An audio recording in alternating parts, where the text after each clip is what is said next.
Good morning সবাইকে, সব মিষ্টি বন্ধু আমার গুড মর্নিং। দেখো আজকে আমার শরীরটা ভালো নেই, তবু তোমাদের কাছে গুড মর্নিং দিতে এলাম ছোট্ট করে।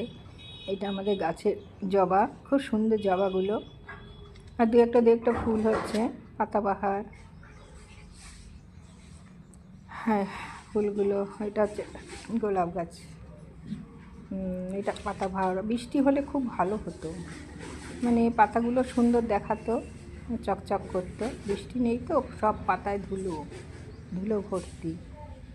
আর এটা হচ্ছে গোলাপ, হাজারি গোলাপ। দেখো এখানে অনেক কড়ি, একসাথে অনেক কড়ি এসছে, ফুটবে এগুলো সব। খুব কাশি হয়েছে জানো বন্ধুরা, সারা রাত ঘুম হয়নি। যাই হোক, তোমরা সাবধানে থেকো, ভালো থেকো। আর এটা আমার তুলসী মা। আর এই দেখো এখানে পাতাবাহারটা এত সুন্দর, এটাকে কি পাতাবাহার বলে জানি না। এটা যদি বৃষ্টি হতো না আরও চকচক করতো, দেখতে কি ভালো লাগতো। নানান রকম পাতা দেখো, লাল, হলুদ, সবুজ। এই হচ্ছে আমার পাতাবাহার বাগান। তাহলে রাখছি, টাটা, বাই বাই।